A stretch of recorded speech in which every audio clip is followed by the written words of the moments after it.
Hey guys, you're listening to episode 107 of the Finish Line podcast, where we discuss the intersection of faith, generosity, and personal finance. My name is Keelan, and I'm here with my co-host and brother Cody. Today we're talking to Christopher Beth, founder of the Bucket Ministry. Chris comes from the business world, but a radical encounter with God deep in the Amazon turned his life upside down. From that experience, the Bucket Ministry was born, which widely disperses water filters and the gospel all around the world using an advanced digital mapping platform to guide their work.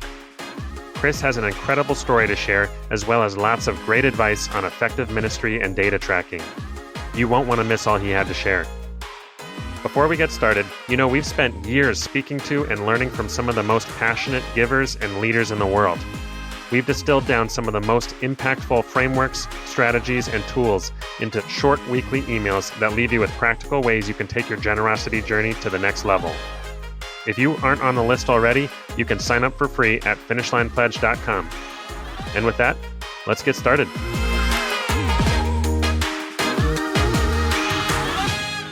All right, we're here today with Chris Beth. Chris, thanks so much for joining us today.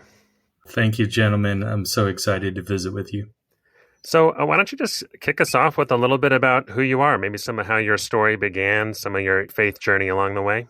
You bet. Well, again, I'm grateful to be able to share this story. And just before we start, I just want to point out I'm just a storyteller in all this. And I believe that God's been writing this story for quite some time. So I spent most of my life in the business world. I was a business consultant. I worked with manufacturers, wholesalers, and retailers over probably a 35-year span, and more or less help people make more money. And honestly thought I would retire doing that and maybe be allowed to go fishing a lot, and really had no idea that at this point in my life, at the age of 56, that I would think more about fishing for men than fishing for fish.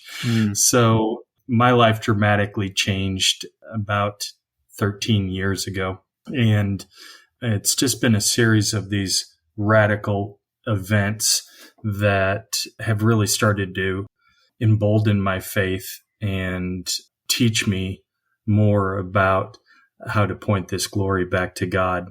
So I never aspired to be part of a church, part of a mission organization. I really never wanted to go on a mission trip. So my daughter came home from school in 2012, and she said that she wanted to go on a mission trip to the Brazilian Amazon to my wife and I. And I remember that night, and my wife and I, her name is Sherry, were sitting here listening to this and thinking, oh my gosh, how are we going to get out of this? We don't want her to go to the Amazon. I mean, she'd been to South Texas. We live in Dallas. But so she'd been to South Texas, and we thought, oh, that's a pretty far way away from home. So we decided to tell her, hey, listen, you can go, but you have to raise all the money for your trip. And at that point, I was pretty sure she would never raise the money. And literally 3 months later, she had close to $4,000 raised, and we hadn't even kicked in anything. So at this point, Sherry and I are like, oh my gosh, we're going to have to let her go. But we were not comfortable with her going by herself. And at that point, we decided, hey, one of us is going to have to go. So I drew that straw, but I only went to be a dad. My only marching orders at this point were to bring her home from the Amazon basin. Because, I mean, just saying it sounds a little scary. The Amazon. Oh my gosh. So I never really wanted to go on a mission trip, as I said. So I just went solely to bring her home. And what I saw there changed me at a wholesale level. And prior to that trip, I started a relationship with Jesus about 4 years prior to that. So on that trip, I hadn't even been discipled yet. I hadn't even really understood my own relationship with Christ. And here I am going on a mission trip with 12 other complete strangers that I thought they were a little crazy, if I'm being honest, because they're using these terms like hands and feet of Jesus, and we want to minister to these people. And this was all part of our sanctification process. And I heard these words and I was like, what language are these people speaking? And I just thought, okay, I'm just going to get through this and get my kid home, and we'll have accomplished what we set out to do. So we end up flying into Manaus, Brazil, and we board a open air riverboat, and we went 18 hours into the Amazon basin. And we went through the darkest tributaries, winding through flooded jungles and hearing sounds that I'd never heard before, except for if it's National Geographic. And 3 days later, we end up working in several different villages. So at that point, I saw some things that I really couldn't reconcile. I wasn't prepared to even understand, but I saw people without hope. And I saw people that woke up every day not knowing where they're going to get clean water, where they're going to get food, how they're going to support their family. And I had never experienced anything like that. I mean, I didn't live under a rock, and I live in Dallas, and obviously I've seen poverty, but I had never seen hopelessness at this kind of level. And then I saw people that were drinking out of a river, and they thought that that was normal. I saw people that didn't name their children for the first 2 years that their child was alive because they weren't sure the child was going to make it because of not having access to clean water. So really, after that trip and after getting home is where I really understood why I was created and what the job was that I'd been given for the rest of my life. And that's to deliver hope through the gift of clean, safe drinking water. Chris, I'd love to hear a little bit more about what you experienced as you're traveling 18 hours into an unknown place with your daughter, just looking to survive the experience. What is it that really impacted you to the level where you could come back and say, I understand what I'm created for? That's a pretty profound statement. Man, honestly, that trip was full of uncomfortableness and stretching. And I believe that when we're stretched, we grow. And I had some massive stretching on that trip. For the first 2 days, the trip leader assigned me to do door-to-door evangelism. I had never expressed my faith before to another human being. I had never prayed over someone publicly. And here I'm assigned to go out with a team. And when we pulled up to a village, we were supposed to go door to door before the rest of the team got off the riverboat to set up the rest of the ministries and just announce what we're going to be doing and pray over people.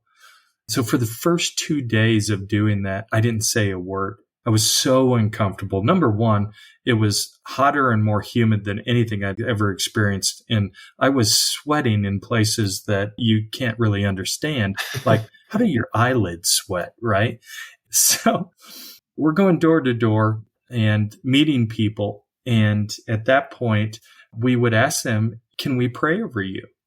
And the pastor that I was with, if he was praying, I was on the other side of the room and I was praying, but I was praying that nobody would talk to me. Nobody would make me talk. Nobody would make me pray out loud. I was so far out of my comfort level, I was about ready to shut down. So I did that for 2 days. And on the third day, I woke up that morning in a hammock on that boat. And I said to myself, listen, if the trip leader makes me do this again, I'm going to tell her I'm sick. And I'm just going to stay in the bathroom for the rest of the day because I can't do that anymore. So we're sitting there at breakfast and she's going over the assignments. And sure enough, she assigns me to go back to do the door-to-door work. So I thought, I better get sick in a hurry. And then for the next few seconds, I was pondering this dilemma. And I'm like, okay, I can't do this. I'm just going to have to do it and go out and be super uncomfortable. So at that point, I go get in this small boat and we're going across the river, and I'm going with an interpreter. His name was Nelson, and this pastor, his name was Ricky. And at that point, we sit down in this little boat, and Ricky, the pastor that's been leading this for the previous 2 days, he gets out of the boat. And I'm like, hey, Ricky, where are you going? And he's like, oh, you got this today.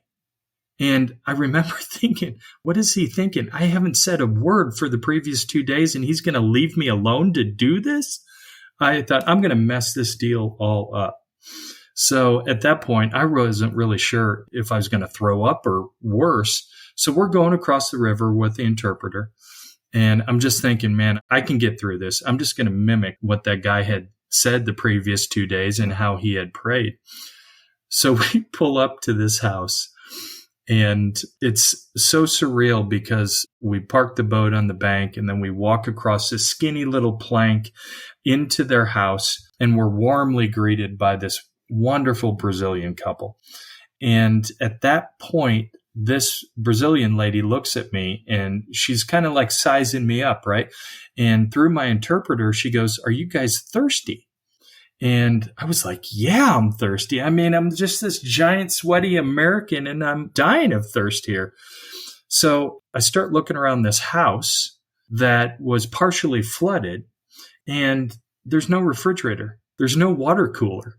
And I'm thinking, well, I wonder where she's got the bottles of water at. Because previous to this day, I had zero experience understanding there's a world water crisis. I mean, if I was thirsty, I was like what I think most Americans would do. They're going to go to the refrigerator and put a cup under it and fill it with filtered water, or they're going to go buy a bottle of water. We've even trained ourselves now that we can't drink out of the tap. So I didn't even know there was a world water crisis. So the next thing that this woman does is she goes in her kitchen and she gets 2 cups, and they're mismatched and they're cracked. And she walks outside, and I was like, I wonder what's going on here, because I didn't see a water cooler outside. So she walks on the edge of this little dock area, bends down, and collects 2 cups of water from the river. And I remember standing in the doorway, and I was thinking, what in the world is she going to do with this water? And I thought, there's absolutely no way I'm going to drink that. And sure enough, she comes in and hands 1 cup to me and 1 cup to my interpreter, Nelson. So here I am now. I told her I was thirsty. She's sitting here watching me, wanting me to drink this glass of water. So at that point, I'm pondering this decision. Do I drink it?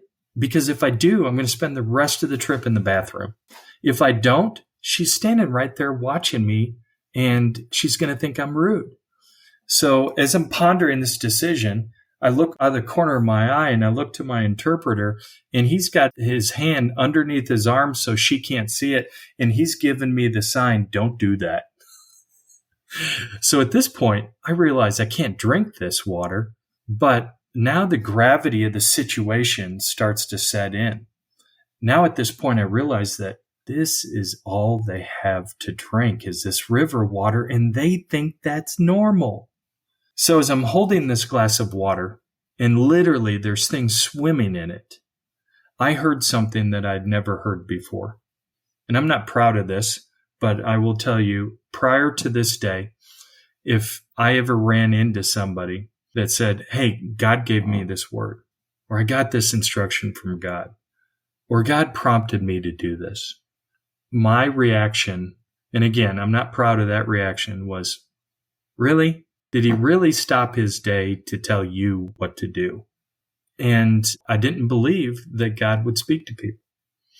So I'm holding this glass of water. There's things swimming in it. And I clearly heard 2 words. And he said, help them. But it came with no other instruction. I didn't know what help them meant. I didn't know if I'm supposed to wash their dishes. Am I supposed to repair their boat motor? Am I supposed to give them $20? Am I supposed to give them a hug? I didn't know what help them meant. So in that very house is just a further illustration of where I heard marching orders from the Lord very clearly.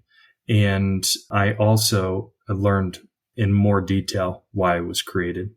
Wow, what an impactful story. I can certainly see how that could completely flip around your whole kind of paradigm of really what matters in life, what your direction is, and where your time needs to be spent.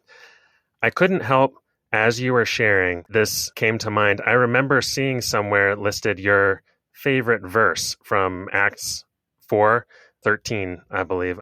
And it says here, when they saw the courage of Peter and John and realized that they were unschooled, ordinary men, they were astonished and took note that these men had been with Jesus. And I remember seeing that listed as one of your favorite quotes. And as you were sharing, that just immediately came to mind because everything about your story like screams that verse. And that is just like God to do that, to take from where you started on that trip into where the bucket ministry is today and what you guys are doing and the impact you're having. God does that for his glory, because there's no other way to explain that except that God radically transforms hearts. And fortunately, we get to see that all the time on this podcast, but that's just a perfect example, and I think a perfect verse to sum that up.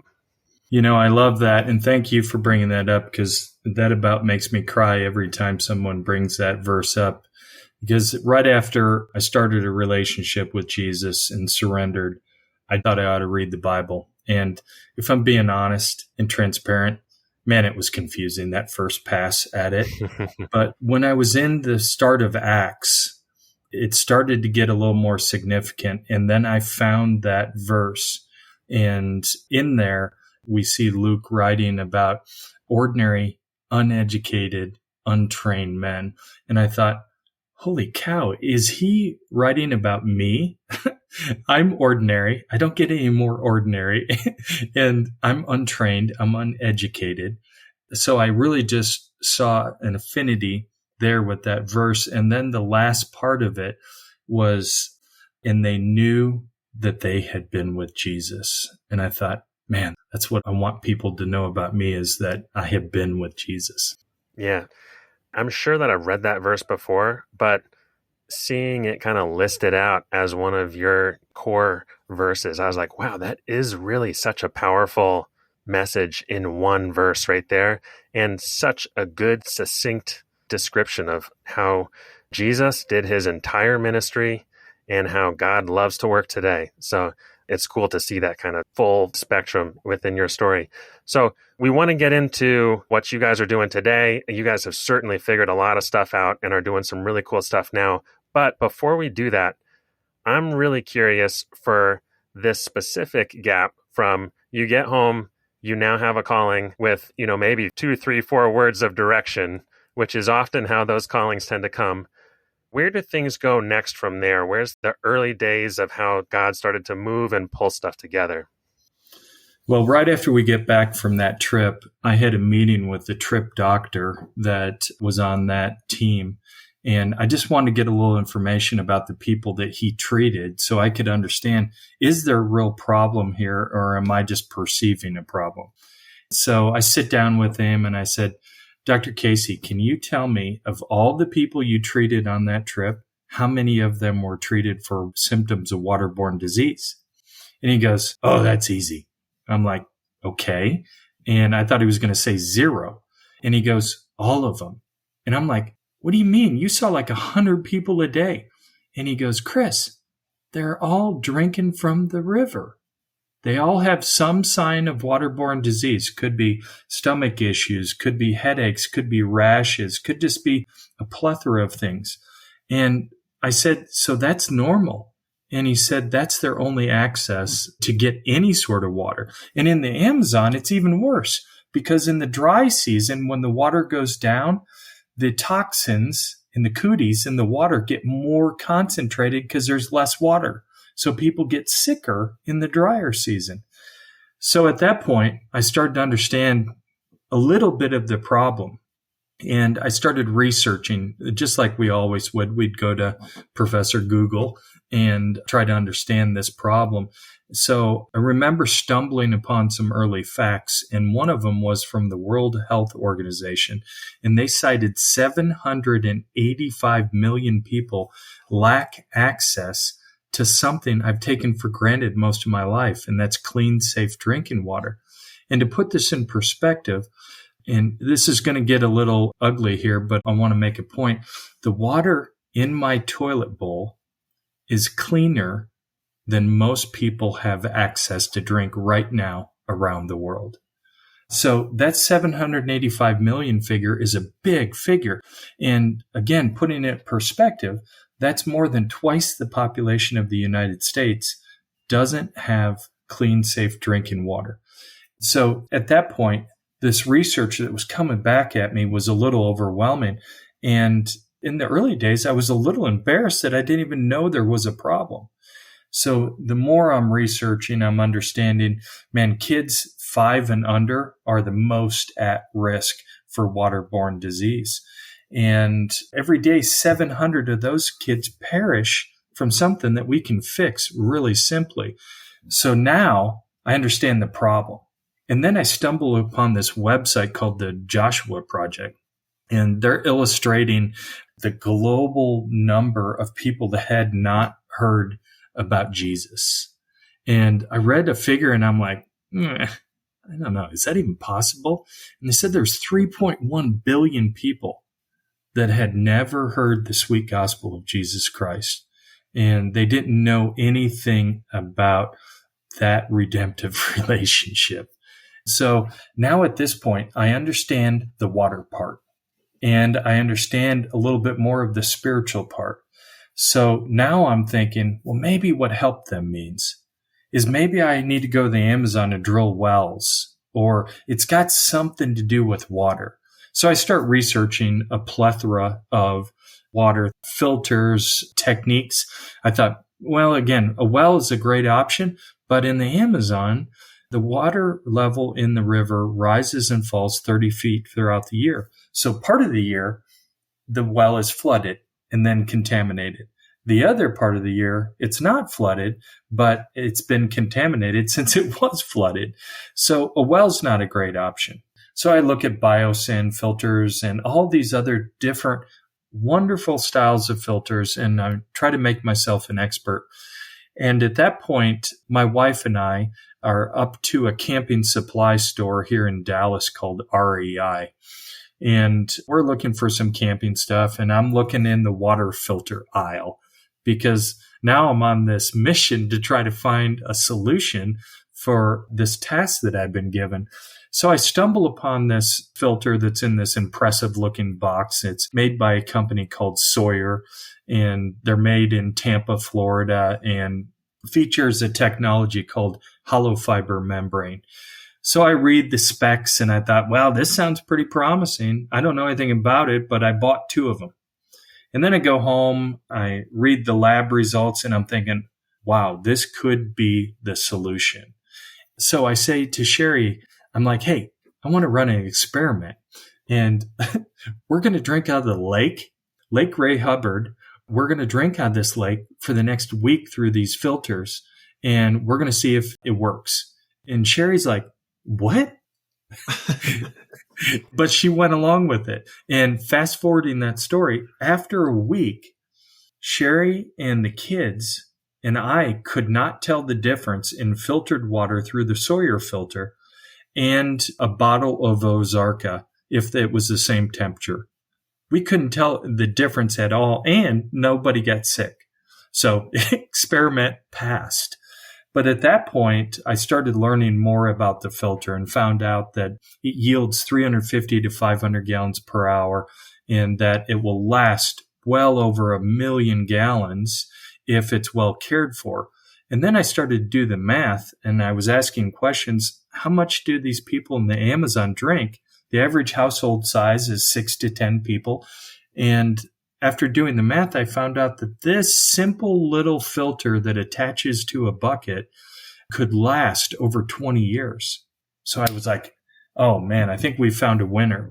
So a year goes by and I make another trip with 80 filters to the Amazon. And I'm very proud to say, maybe a little embarrassed, that I thought I knew everything about everything. And I go there with charts and pictures of bacteria. And we pull up in this village and we do this presentation. I felt all good about myself. And at this point, it was just the filter. So there was probably 20 homes in this village. We were probably in front of 60 people. And this Brazilian man comes up to me at the end. And he asked me through my interpreter, he said, how did you come to our village? And I made a joke and I said, well, that boat right there, that's how I got here. And he's like, no. Of all the villages, why did you come to ours? And I said, well, I'm a follower of Jesus Christ, and we thought that we were supposed to bring you this gift. And the next thing he said changed everything for us. And this was a pinnacle moment in our organization. So this man goes, so who is this Jesus? And literally, I'm turning around and I'm saying, hey, where's the pastor? Somebody get the pastor over here to tell this guy who Jesus is. Because again, now it's about 5 years since I've been saved, and I still haven't been discipled yet or committed myself to being discipled. So finally, there's nobody there except for the interpreter. And I said, well, I'm just going to have to tell this guy who Jesus is. So I share with him a little bit of my testimony. And I said, the mistakes I've made in my life are like that dirty water in that bucket right there. Because if we drink that dirty water straight, it's going to make us sick. It's going to make me sick. It could kill me. And that's just like something that we call sin in our lives. And I said, but you saw what that filter did. And that filter redeemed, it restored, it renewed the water. And that's just what Jesus did. And that's a great illustration of what he did on that cross for us. So I tell this Brazilian man this, and all the rest of the villagers are listening now at this point. And it was really stop and start. I wasn't smooth. I wasn't polished. And I really didn't have the words, but it came out, right? That's the greatest thing about when you carry Jesus in your heart, and all you got to do is open your mouth and let him out and let other people hear about him. So this man then goes, well, how can I have that? And I'm like, anybody know what to do here? And as soon as he said that in Portuguese, and my interpreter's telling me this, then everybody that's standing behind him says, yeah, we want that too. We want what you have. So it was at that moment that I thought that the filter was just this humanitarian thing. But God showed us it was something much more. And that filter became a vehicle to be able to introduce people to the gospel in a tangible way that you could see dirty water becoming clear through the filter. And we could use that as an illustration for what Jesus did for us and what a relationship with him can be like. I love how simple you kept it, because I think there's like a barrier sometimes, especially when you haven't practiced or spent time sharing the gospel. There's this pressure to cover all the bases and to articulate it very clearly in a compelling way. And sometimes you just need to obey. And just like you said, just open your mouth and let him lead you. So it's really cool how you were able to make that analogy right in front of them as you were providing clean water. God led you into that opportunity to share living water.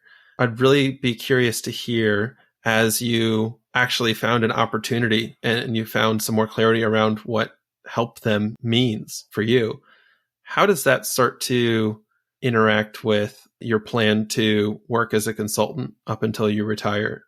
Was there a tension there? There was a tension, and it was a tension that I'm not real proud of, if I'm being honest, because I think I had a clear calling and I had a clear direction, but I wasn't obedient to that. So it took about 3 or 4 years for me to continue working and doing essentially full-time ministry at the same time. And if I'm being honest and transparent, I did not have enough faith at that time just to quit my secular job and trust that the Lord would provide.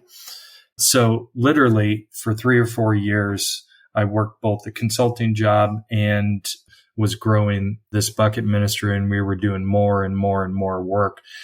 And we started to be blessed with such growth that some of the board members were coming to me and had said, you really need to start thinking about either bringing in somebody to run this or you leaving your job and you run it. And it really was complicated. And it was complicated for my wife and I both, because we have not been great stewards of our personal resources over the years, and we didn't feel like we were ready or prepared for that. So at that point, I really had to start praying over this and seeking direction. And I had a few remarkable events. The board of directors came to me at one point and they said, hey, listen, we want you to self-support. So we want you to raise your salary. And if you just get to 80% of your need, we'll span the other 20% from board members. And I was like, wow. And I thought, well, here it is. So I had never asked anyone for money for my own support ever. So I'm starting to go out and I'm meeting with people at Starbucks because we had no office. And I dragged this bucket of dirty water everywhere and started to get support coming in. And I remember in 2017, I had a trip scheduled to Africa, and literally I was $2,000 or $3,000 away from hitting that 80% goal. And I got a call from a friend and she said, hey, come over to the house. We have something for you. So I drove over to the house, and I had not expressed this need to her or any bit of that fundraising. And I walk in, she hands me this envelope and she goes, this is from my husband and I. And I'm like, wow, okay. Can I open it? And she goes, yeah. And it was a check for $7,000. And I remember at that point, I don't know what I'm supposed to say here. I'm a little overwhelmed. And I said, this is amazing, but how do you want me to use this?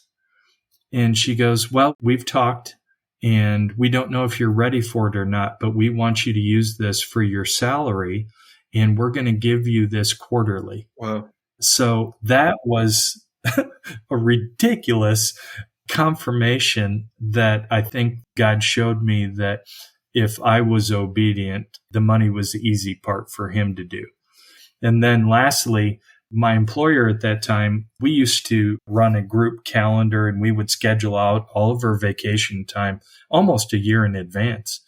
So my boss came to me one day and he goes, hey, listen, I saw the calendar and you've got 9 weeks of vacation built in here. And he said, you realize you only get 3. And you've got 9. And I'm like, yeah, I meant to talk to you about this. You know, this mission work is just, I'm going so deep with it and I want to go out and help these people and I have an opportunity. And I just kind of figured I would take it as unpaid time off. So he goes, well, I kind of figured you were going to say that. And we met as an executive team and we think we can do better. And I'm like, okay. And I wasn't quite sure if I was getting fired or not at that point. And he goes, well, we've decided and we've written it into our organizational bylaws. We're going to allow your peers to donate their vacation time to you so you can do this work. And I'm like, what? And this was a secular company. And he's like, yep. And by the way, you've got 10 weeks of vacation and the CEO gave you a week of his vacation. So for me, I'm pretty thick-headed and sometimes I need to be hit over the head with a pretty big baseball bat. And those 2 incidents, I mean, Sherry and I could not look at that and say that God was not in every bit of this. And we didn't really need any more confirmation at that point. We made that jump. And since that time has not been ridiculously smooth. We have always been cared for and we've never missed a meal. And he has provided just how he said he would. You know, what I love about that story is that there was actually many yeses of obedience along the way. And, I think a lot of people think about calling, or especially a big transition like this, as like a one time. And obviously, you did have a big moment like that. But really, it was like hundreds of yeses over years to the point where you are going full time into ministry. And I think that that's a lot of the time how God works. He asks us to trust him. And I think about these stories in the Bible sometimes where it's like, this thing happened and then 40 years went by and then, the fruit showed up. And it's like, it's a sentence in the Bible, but to live through that is like a lot of waiting on God. And I just think that in your story, I know that there's people listening today who are in parts of that story right now. They're in the middle of that. And maybe they don't know how that comes through, how that support comes through at the end or whatever. But that's what I love about what we get to do here is we get to see stories that are farther along. We get to see how God has worked and how he frequently works in people's lives. If you simply commit to obedience, you don't have to know the whole picture. You don't have to know the whole plan. You just have to know what God just asked you to do and just say, okay, and let's see what happens. And that's clearly made a huge impact in your life.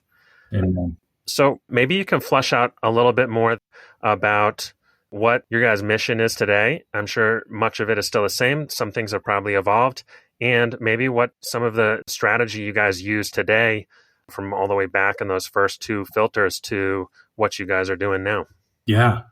So the good news with all of this is, as you've previously said, simple is good. And we like to keep things really, really simple. And we're a simple organization. Our focal points are Jesus, water, discipleship. We don't do anything else. And there's a lot of other noble pursuits, noble, compassionate tools that can be used. We don't do sewing machine ministry. We don't offer microloans. We don't hand out bags of rice. We don't build medical clinics. Those are all wonderful things to reach people. Our lane, as we see it, is really simple. It's water, it's Jesus, and it's discipleship. So we use that filter as an entry strategy. We serve people that think that Coca-Cola looking water or chocolate milk looking water is normal. So when they see clear water come out of that filter, it opens an opportunity to build a relational equity that under normal circumstances would take years to build. So for example, we'll sit in front of a group of people, and last week I was in the Brazilian Amazon again, and we went 55 hours into the Amazon, and we were serving a people group called the Quilombola people. And most of these people had never seen what clear water looks like in this particular village. So they were sitting there watching me pour this dirty water into this filter. Then they saw the dirty water come out of the filter, and their eyes got so big. And this is the thing we've seen for the last 12 or 13 years all over the world, is that when people see that clean water come out, you see them have hope in their face for the very first time in a long time that they have hope, because you don't have to convince anybody they need clean water. That's not anything you need to sell someone on, is the fact they need clean water. Everybody understands they need clean water. They just don't have access to it. So when they see the miracle of that water come through that Sawyer filter and it's crystal clear, and they get a taste of that water, they will literally listen to whatever you want to tell them. And if you want to teach them auto mechanics, volleyball, ping pong, checkers, whatever, they will sit there for hours and listen, because they understand the magnitude of what this is about. So that becomes a touch point, and that allows us a first opportunity to reach them with the gospel. And we distribute filters to anyone of any social class, of any religious background.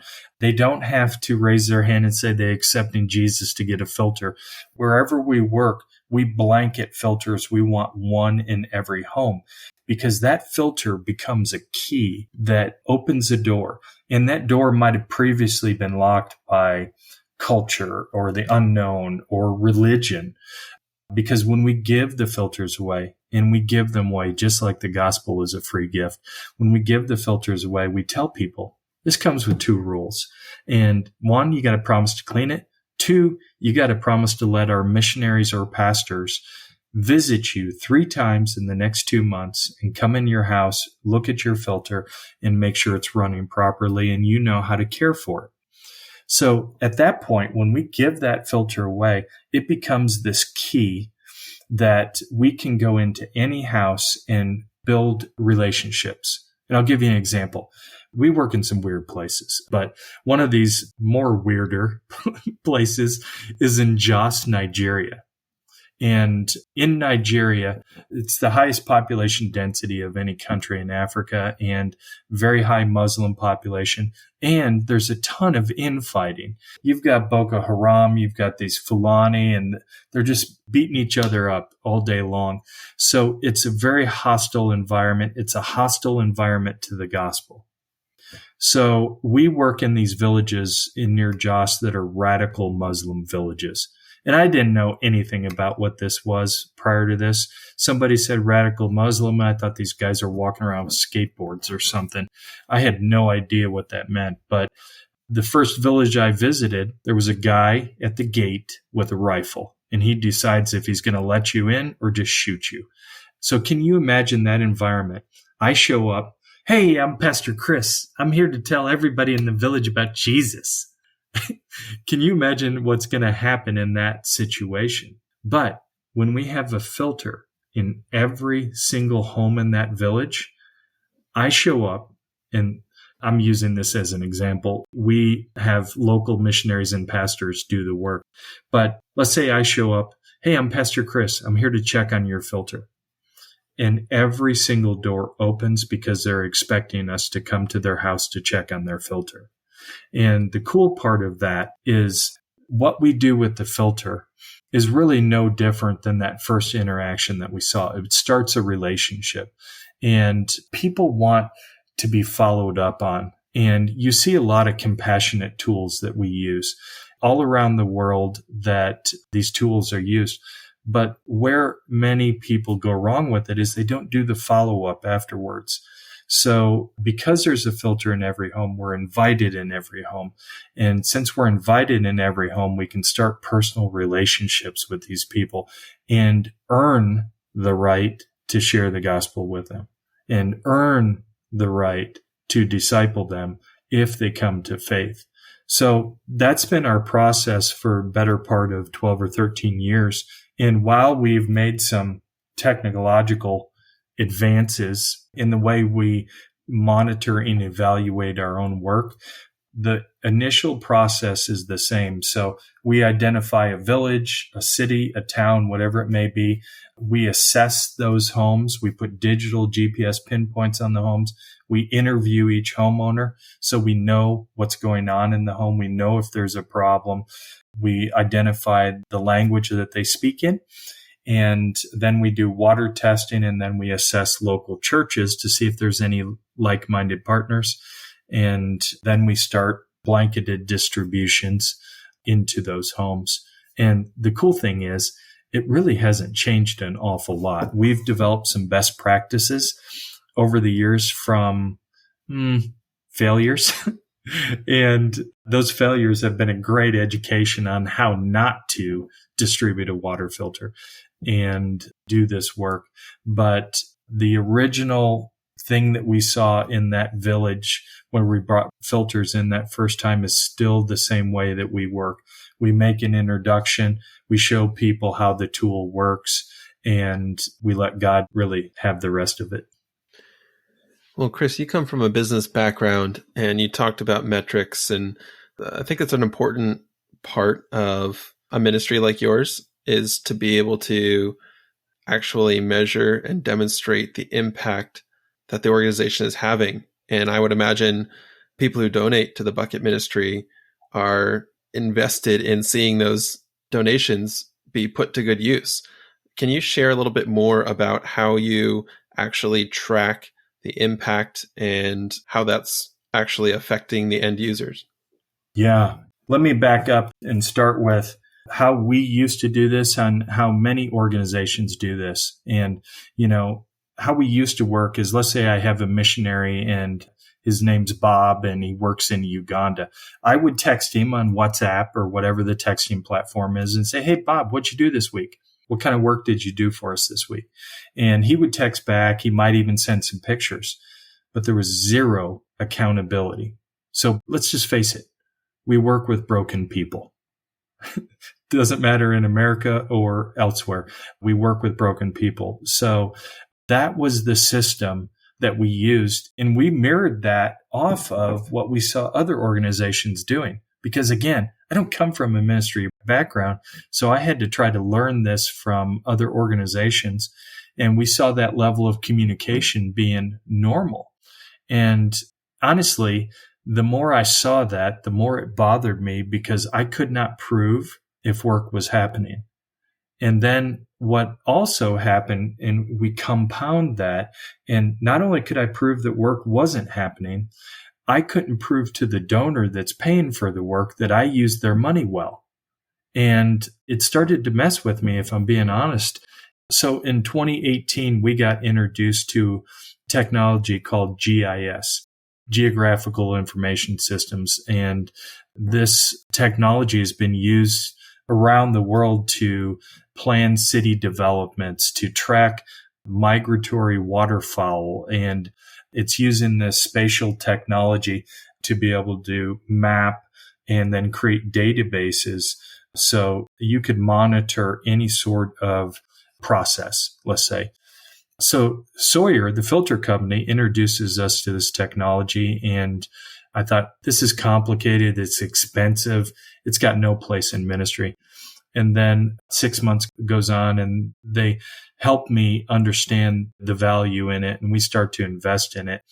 So basically what we do is at the point of distribution, every single filter, and this is not great for your listeners, but every single filter has a barcode on it, like the one I'm showing you guys right now.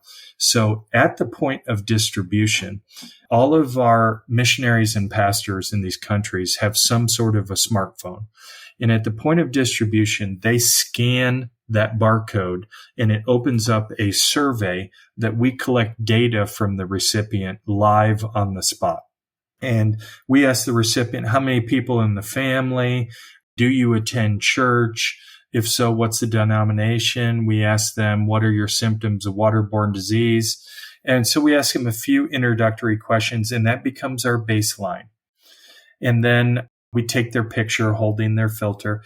And if we are on local cell network at that point, wherever we are, as soon as the missionary clicks submit, we get the data here in the United States and see the picture almost instantaneously and see the data right away.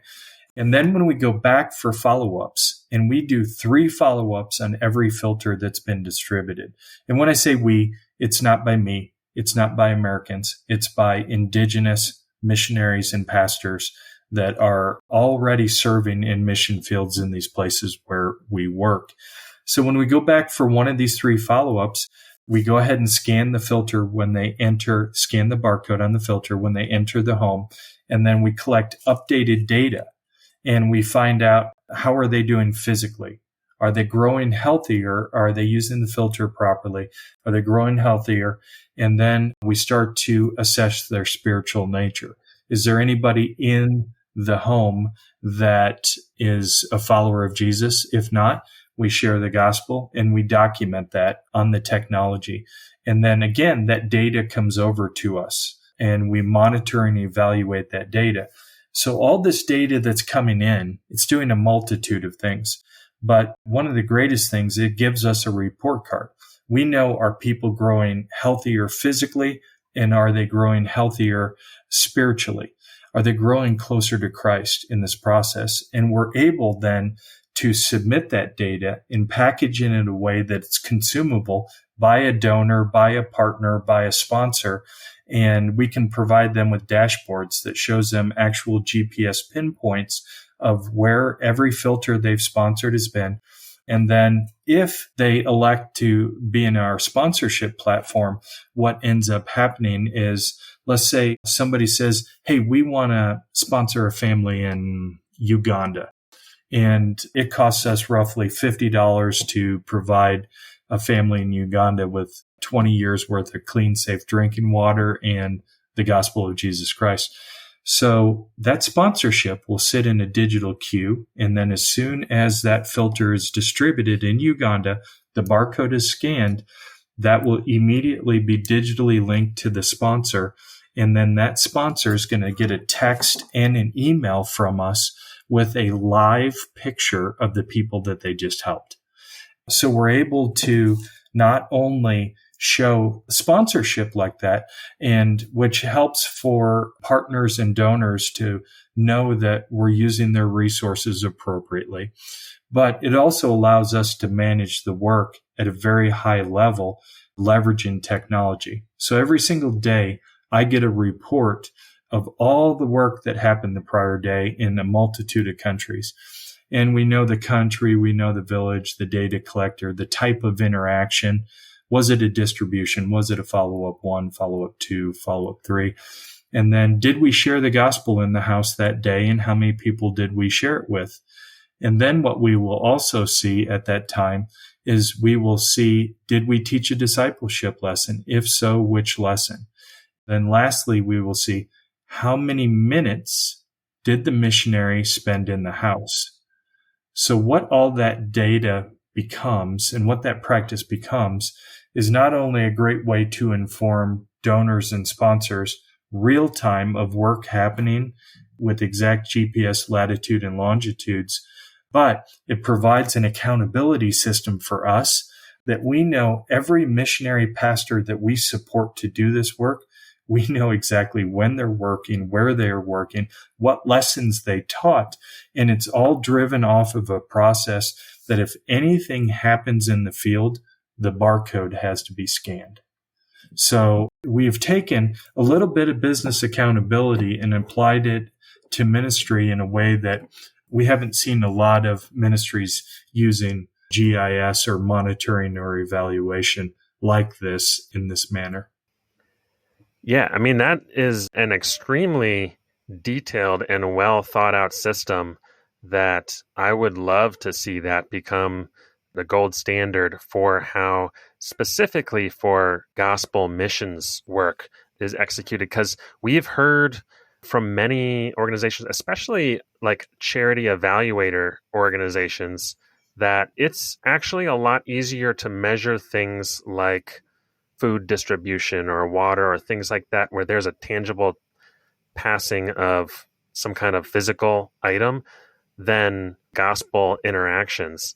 And seeing that kind of implemented more broadly across kind of the broad missions scape, I think could have a very powerful effect. So it's really interesting how you guys have pulled from the business world and kind of implemented that as a best practice layer over everything you do, which sounds now pretty integral to the entire process and system.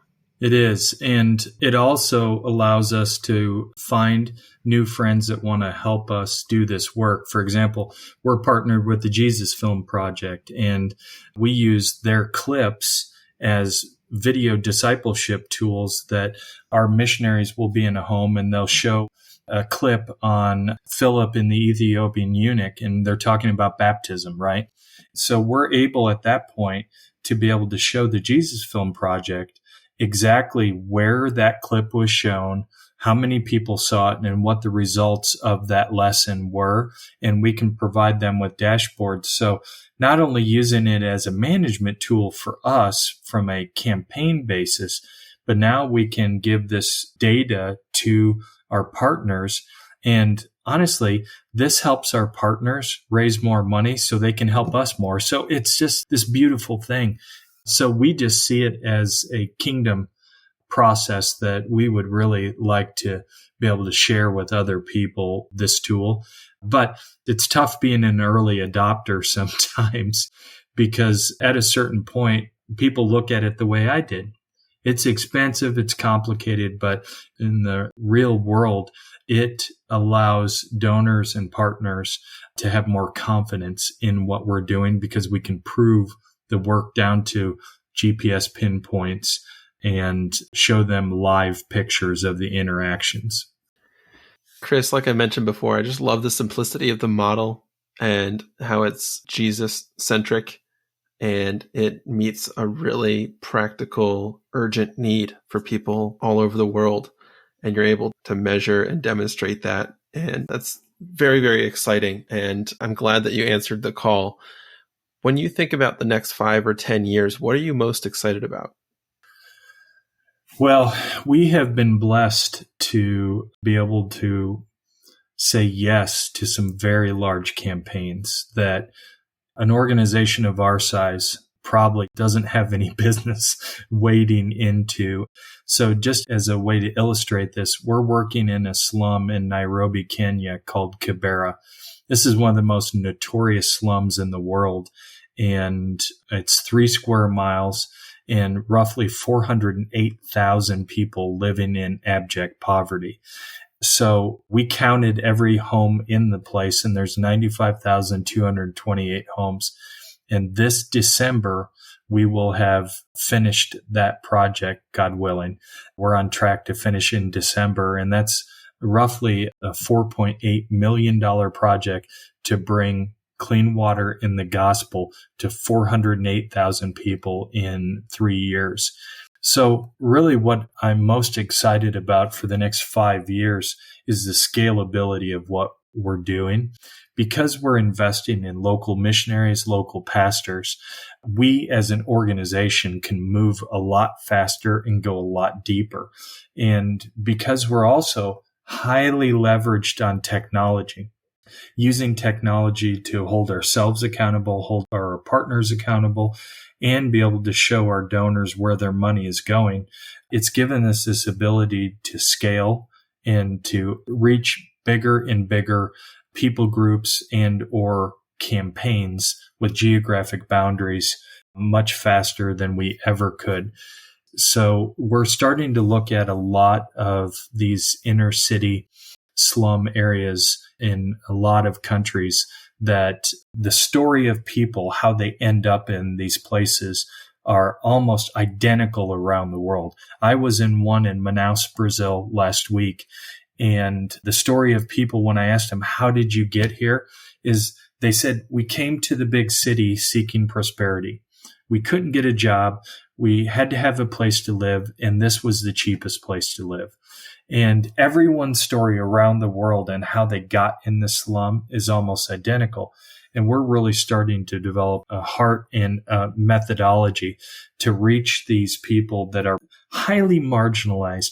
You know, most of these people are living in tin huts that are 8 by 8, 10 by 10 feet with dirt floors, no bathrooms, no running water, no electricity, and they've been forgotten. They're in the middle of these cities, and everybody drives past them with their blinders on and said, don't look at that place. It's no good. So what I'm most excited about over these next 5 years is just being able to reach more and more of those people. We're not going to stop working in remote bush areas, but these slum areas are areas that we can scale up local indigenous teams very fast, and we can really reach a lot of people very quickly. And then once we reach them with the water filter distributions, then everything slows down with discipleship and the church growth part of what we do, because you can't speed that up. So that's really probably what I'm most excited about, is being able to scale and reach more people more quickly. Yeah, I'm excited to see that too, just hearing all that you guys have been through and figured out along the way. You know, we like to end every episode with one practical action our listeners can take to step into their role as stewards and manage God's wealth wisely. Chris, do you have a suggestion for our listeners today? I think that we all see biblical examples of stewardship and what that looks like. And I think there's also a lot of people that are searching for organizations, churches, something to plug into that they can become fuel for that organization, that they can be part of something way bigger than themselves and way more than just writing a check. Writing a check is pretty easy, but I think now that people want more than that. The donors that we have that I talk to, they want to know where their resources are going. They want to have relationships, maybe not personal, but they want to have relationships with the people that they are helping. And I think donors and partners that we have met are sophisticated like that. And I think we're starting to see more and more of that, which we welcome, because honestly, we work with OPM, other people's money, and we take that pretty seriously. And because of that, it's important to us that we can show our donors and partners where it goes. So I think for the people at home that maybe consider themselves ordinary guys or ladies just like me, I think you're listening to this, and what is that one takeaway? And I would say, find that organization that you connect with that is going to give you evidence of where your resources, however you choose to involve, it might be you're going to commit to pray for that organization. And, you want to be connected to them. You might choose to want to go on a trip with that organization and see the work happening. Well, go as deep as you can to find out just how that organization is going to be able to invite you into that work and allow you to be part of it. And I think with that, once you find that ideal relationship, I think you will also be able to find what most of us have been searching for, is that thing that we can be part of. And one of my favorite quotes comes from Henry Blackaby, and he says, "Watch and see where God is working and join him in his work." And if you hang out with us or a lot of other great organizations for about 4.5 minutes, you can tell that God is with us, because we're just ordinary people. And our organization is just filled with ordinary and somewhat uneducated people, but yet we've found this place where God has allowed us to work. And I would hope for your listeners that they find that too, whether it's with the Bucket Ministry or anybody. I would just hope and pray that this becomes a mechanism that allows someone to get off the couch and step into action and just take that first step of obedience and find the path that God has for them. Amen to that. And Chris, where can people learn more about the Bucket Ministry? The very best place is the website, and that is thebucketministry.org. Great. And I encourage everyone to check that out. Chris, thanks so much for joining us. This has been a fantastic conversation. So much to take away there, and you guys have really figured a lot out. I hope that some of the things that you guys have learned will continue to percolate among many of the other organizations working side by side with you out there in the field. So thanks for taking the time to share your story with us today. You bet. Well, I'm grateful for you guys. I'm grateful for your heart to collect these stories and to share them. So thank you for what you do.